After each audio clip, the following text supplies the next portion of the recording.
In this lecture, we will go over the CFA Level 1 reading on consumer demand. Here are the sections. We will cover consumer theory, utility theory, the opportunity set, consumer equilibrium, and then we will revisit the consumer's demand function and talk about how it is derived. Section 2, consumer theory. This section talks about how we go from consumer preferences to the demand function. Consumer choice theory relates consumers' demand curves to consumer preferences and constraints, and it considers a consumer's preferences and willingness to trade off between two goods. It also considers the budget constraints. So a simple way of looking at this is as follows. We consider what a consumer would like to do. This deals with preferences. We also consider what a customer or a consumer can do. This has to do with constraints. It's the combination of these two that will lead to what a consumer would do, and this would represent the demand function. Now we take a look at the utility theory, which is important from a testability perspective. This section has 4 subsections.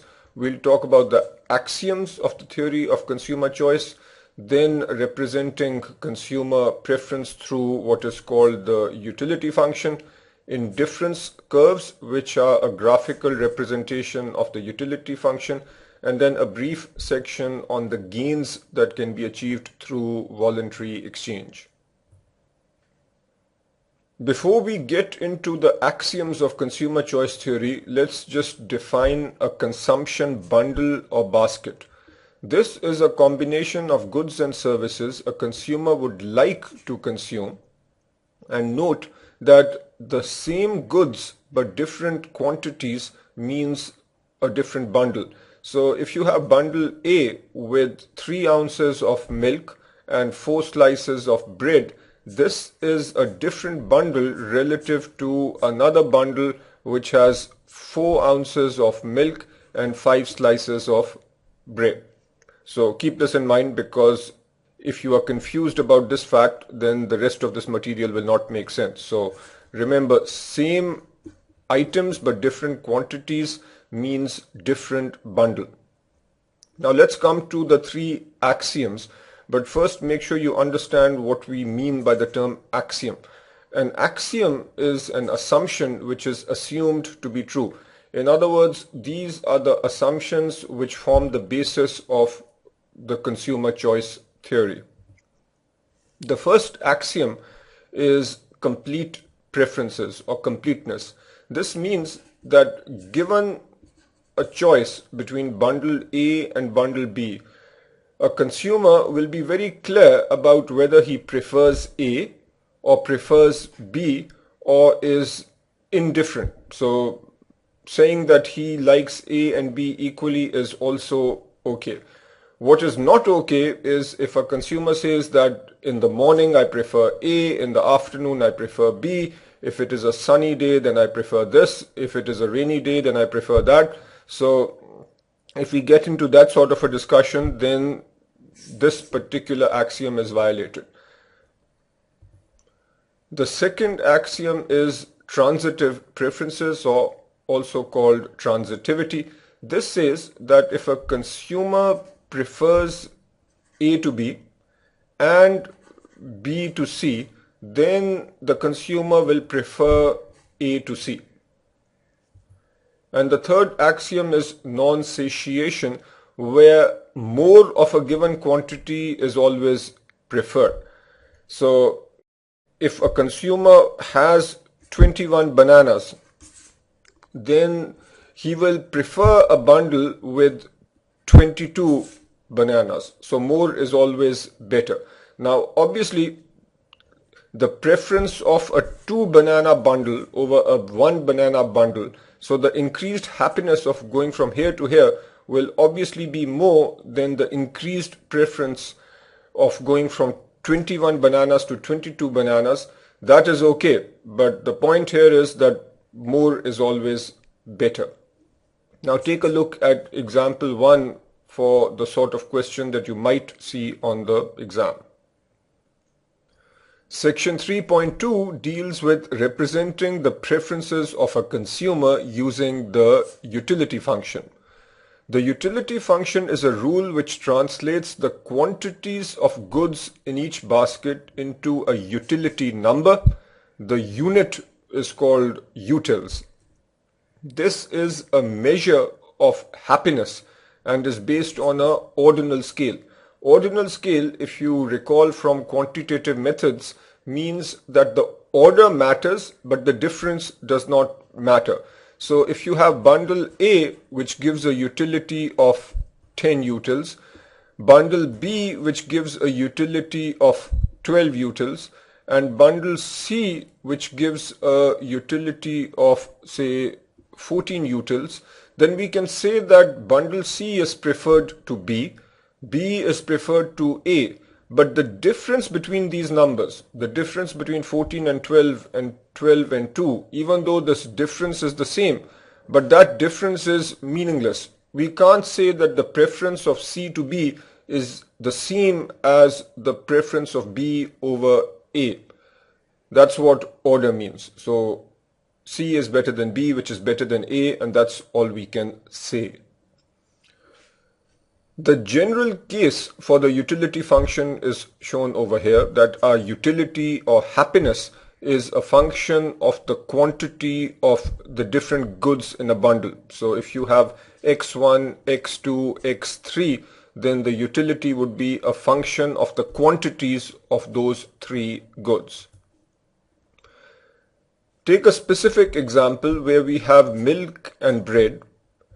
Here we might say that the utility is a function of the quantity of milk and the quantity of bread, and we are defining that function as MB. Now this is one simple utility function. The utility function could also be 2MB squared, or it could be something else, but for simplicity we are saying that the utility is the product of the amount of milk in ounces times the amount of bread, say, measured in terms of slices of bread. So if we have 4 ounces of milk and 2 slices of bread, then the utility would be 8 utils.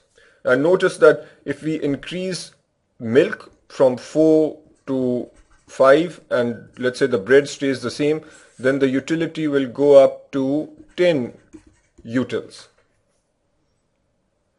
Section 3.3 deals with indifference curves, which are simply a graphical portrayal of the utility function. Indifference curves are sets of combinations or bundles of goods among which a consumer is indifferent. So continuing with our milk and bread example, and remember this represents the quantity of milk and the x-axis represents the quantity of bread. If we say that we have a bundle which consists of, let's say, 8 ounces of milk and 2 slices of bread, the utility here is 8 times 2, which is 16. So this indifference curve represents a utility or a level of happiness equal to 16 utils. Now we might have another bundle where we have, instead of 8 ounces, we have 4 ounces of milk and 4 slices of bread. So this particular bundle also has a utility of 4 times 4, which is 16 utils, and therefore these two bundles are on the same indifference curve, and that emphasizes the point over here. On a particular indifference curve, the various bundles represent the same level of happiness, and therefore a consumer is indifferent between all the bundles on a particular indifference curve. As you see over here, indifference curves slope downwards, and indifference curves also for a given consumer will not intercept, and this is because of the axiom of transitivity. Notice that the indifference curves are convex, and they are convex relative to the origin. If you look from the origin, the curves are convex. Let's understand why this is the case. Take this particular indifference curve where the utility or level of happiness is 12 utils, and let's start with bundle A, where we have 6 slices of bread and 2 ounces of milk. Say we go from bundle A to bundle B and we lose 1 slice of bread, or we give up 1 slice of bread. The change there is -1, and we get 0.4 ounces of milk. Here again our utility will be 12, so we are as happy here at B as we were at A, and we gave up 1 slice of bread for 0.4 ounces of milk. The approximate slope between A and B is equal to the change in Y, which is 0.4, divided by the change in X, which is -1. So the slope over here is equal to -0.4. Now continuing in this direction, let's say we come to bundle C. Same indifference curve, so the level of happiness is still the same. Here we have 6 ounces of milk, 2 slices of bread, so our utility is still 12. But in going from C to D, notice what happens. We have less bread, so clearly bread is more precious or more valuable. If we have 2 slices of bread, then given that we love bread, to give up that one bread we need a lot of milk. So to give up this 1 slice, again -1 on the x-axis, we need to get 6 ounces of milk. So we have to go from 6 to 12 to maintain our level of happiness, which is 12 utils. So notice what is happening.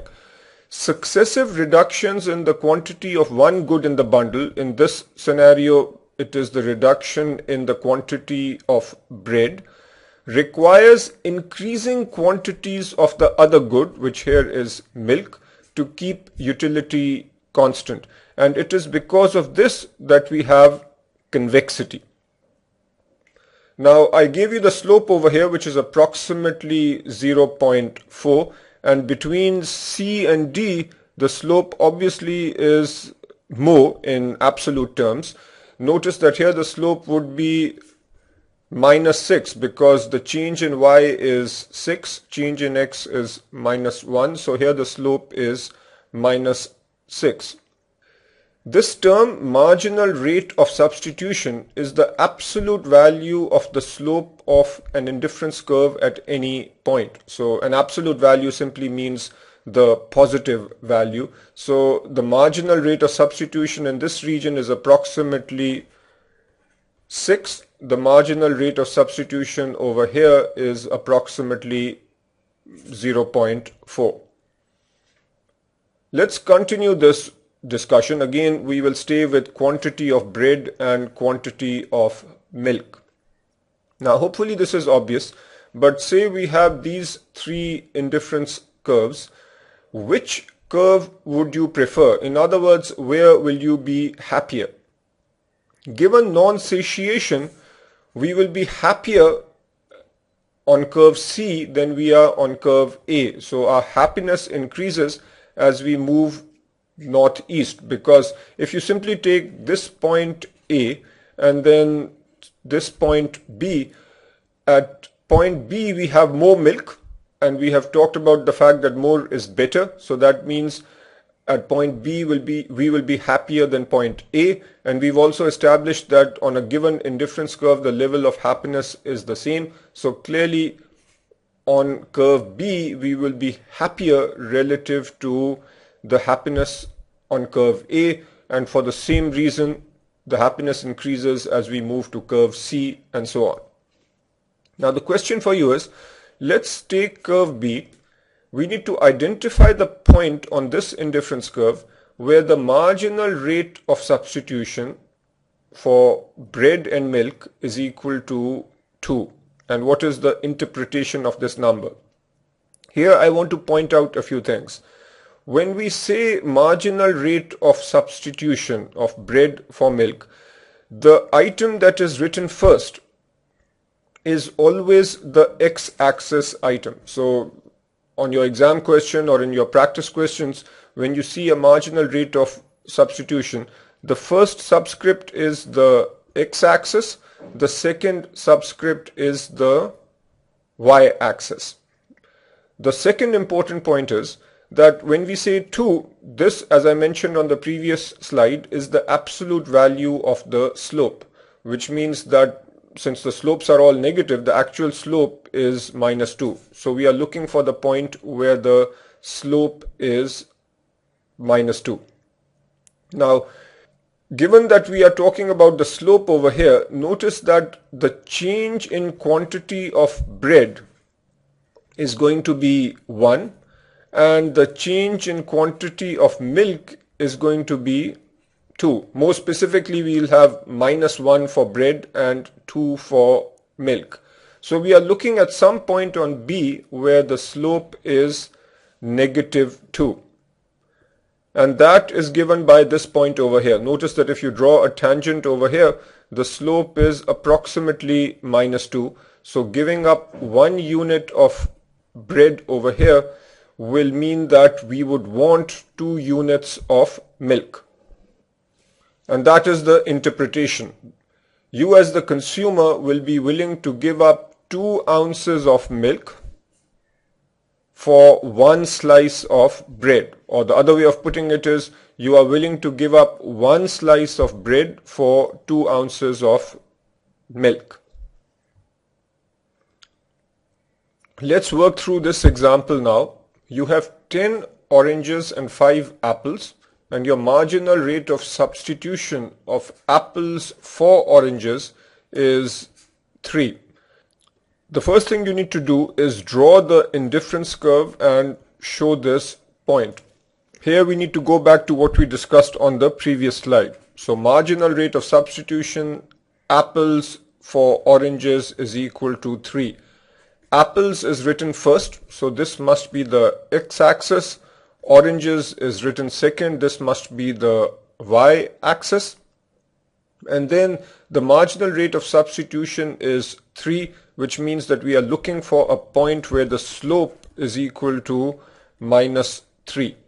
Let's draw the indifference curve. So we have this particular point, 10 and 5. We know that the indifference curve must go through that particular point. It's not asked, but clearly if we define the same sort of utility function that we've described before, where we say the utility is the product of the quantities, then we can say the utility is 50. Now this is just a simplification. The utility function could be different from simply the product of the two quantities. In any case, we are looking for a point where the slope is -3. In fact, we are told that the slope is -3 over here. What that means is, at this point, you are willing to give up 1 apple for 3 oranges. Another way of putting it is that you are willing to give up 3 oranges for 1 more apple. So there are 2 ways of saying the same thing. That's the interpretation.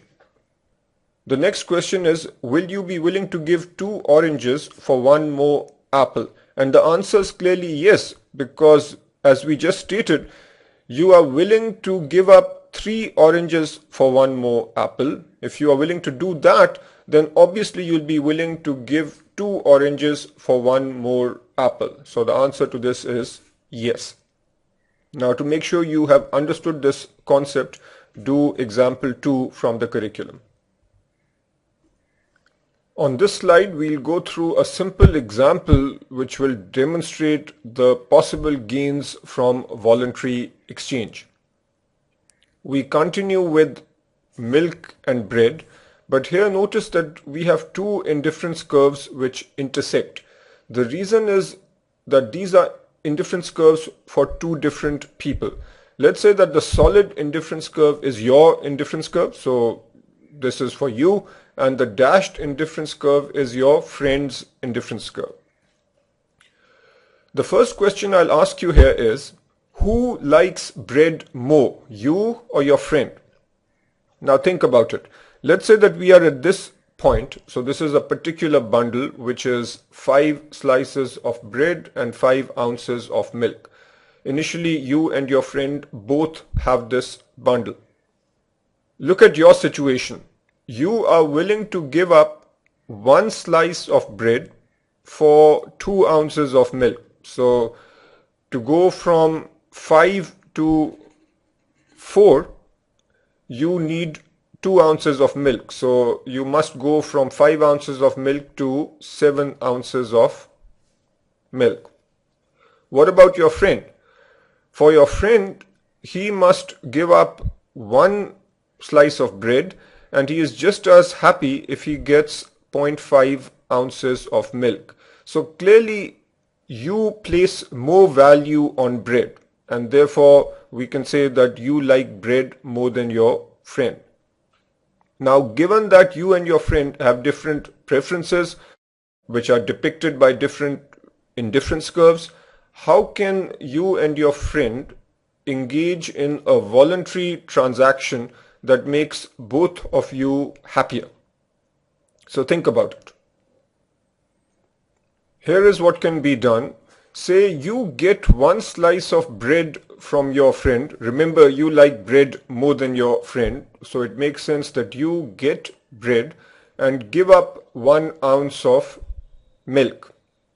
Your bundle then becomes 6 slices of bread and 4 ounces of milk, and your friend's bundle then becomes 4 slices of bread and 6 ounces of milk. So let's look at your situation. You started out at this point, and now that you have more bread, you have moved to the right. You lose some milk, so you come down, but you will still be at a point where you are above the original utility function. So you would still be at a point where you are above the original indifference curve.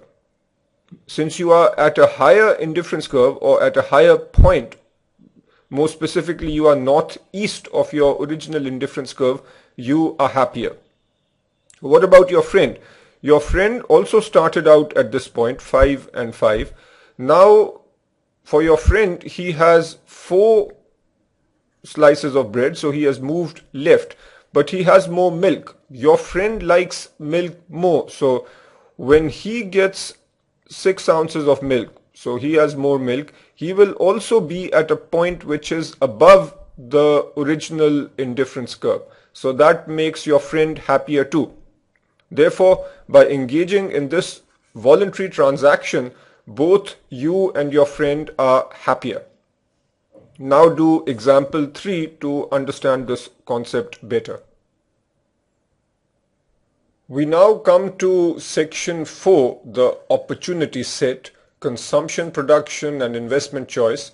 The focus here will be on understanding the budget constraint, and then we'll also say a little bit about the production opportunity set and investment opportunity set.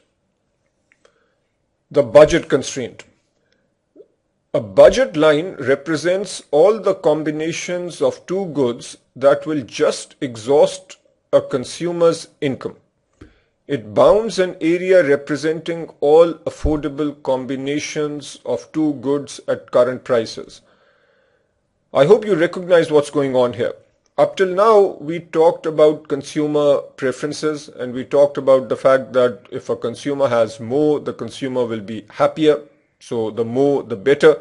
Now we are talking about constraints, and the major constraint will come from the consumer's budget or the consumer's income. We'll continue with milk and bread. Let's say the constraint is represented by an income or a budget of 100. So this is the amount that the consumer can spend. Say the price of milk is 10 per ounce, the price of bread is 10 per slice. What does the budget line look like? Again, we will have milk on the y-axis, bread on the x-axis. If the consumer spends all 100 on milk, then he will get 10 ounces of milk. So 100 over 10 is 10. If the consumer spends all 100 on bread, then he will be able to buy 10 slices of bread. Other points on this line represent the various choices that he can make. So this point over here, for example, would be 5 and 5. A consumer might decide to spend half his money, 50, on milk, which means that he'd be able to get 5 ounces of milk, and the other half on bread, which would mean that he could get 5 slices of bread. So the point being that the consumer could buy quantities of milk and bread that are shown on this particular line. Any point outside would not be possible because the consumer does not have enough money to buy anything to the right or northeast of this particular budget line. Everything inside this budget line will be possible. If a consumer wants to buy 4 and 4, he should be able to do that. Now the question is, what will happen to the budget line if the price of bread increases to 20? Right now we have a price of 10. What will happen if the price of bread doubles? And the answer is shown right here. We will have a new budget constraint. Notice that now if the consumer spends all money on bread, then he will only be able to get 5 slices of bread. If he spends all money on milk, he'll be able to get 10 ounces of milk because in my first scenario, the price of milk has not changed. Second scenario, what if the price of milk increases to 15? And here the assumption is that the price of bread is still 10. Then we'll have this situation where we still have 10 over here, but now how much milk will he be able to buy?